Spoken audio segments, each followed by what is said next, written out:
This is Andrew Howell with Roofing Done Right. Doing an inspection here in Lake Heights. I believe it's buildings or addresses 1948 through 58 down at the end of the building.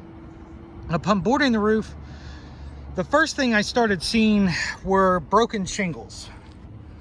You can see here, and I didn't mark these up, but I went through one of the roofs down there in the center and went ahead and hit them with chalk, but it became so prevalent there's really no reason to keep hitting each one. It's quite obvious which one is broken. We see here below we've got a healthy shingle, no dark lines at the top, whereas we see here we have some drastic ones, and you can see how those are moving throughout the roof.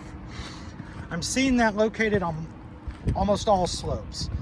Some of the other things I'm seeing are just some basic deferred maintenance. We can see here the last shingle on the row always has some exposed nail heads, and at one point it was covered off with roofing caulk. That has since dried and is broken away, and now we have these rusty nail heads poking their way out. Eventually those do rust and break away and can leave you vulnerable, again, as we see here on the turtle vents. We've got a couple of shingles that have been flipped back here with more broken shingles down below them. Small repair. All of the pipe boots up here, we've got some that have been worked on over here on the other slope, and we have some that appear to be original. Right now some of the gaskets are holding, but as you can see down on this one where it's been worked on with some roofing caulk to reseal it again. Things like rain colors are absolutely crucial here, because we expect this gasket to go bad as it's baked out by the UV rays.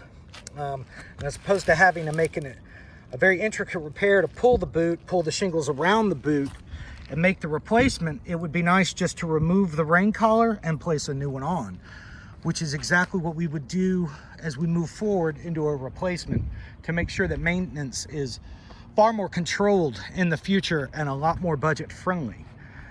As I walk through the roof, another thing that I'm seeing, and I don't know how well that's showing up on camera, pretty significant dip there. I believe that's probably due to some leaking at this pipe boot, which was worked on significantly. Actually looks to me like Flex Seal was applied to this.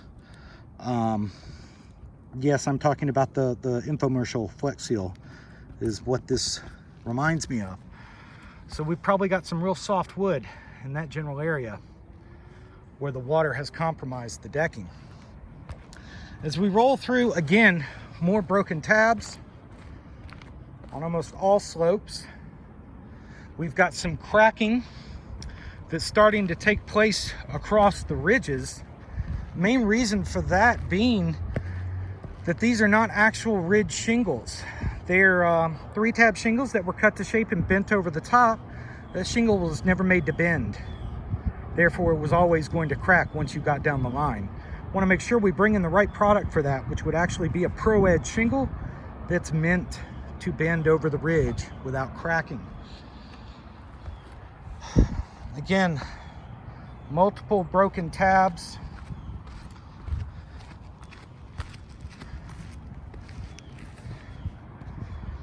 Causing us some issues. Again, as the wind continues to come through, if it grabs that, it's going to rip it off the roof and it'll flip them back like we saw down by the satellite dish on the end there, which will really make the homeowner vulnerable.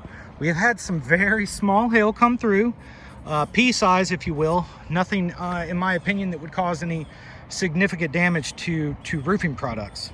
That's just purely aesthetic, just caused a little dent.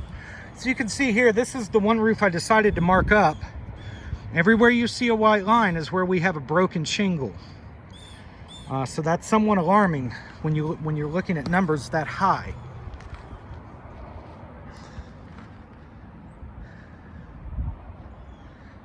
Once we have wind damage of that caliber, then it starts to become a question of what the pliability, what is the repairability of this roof?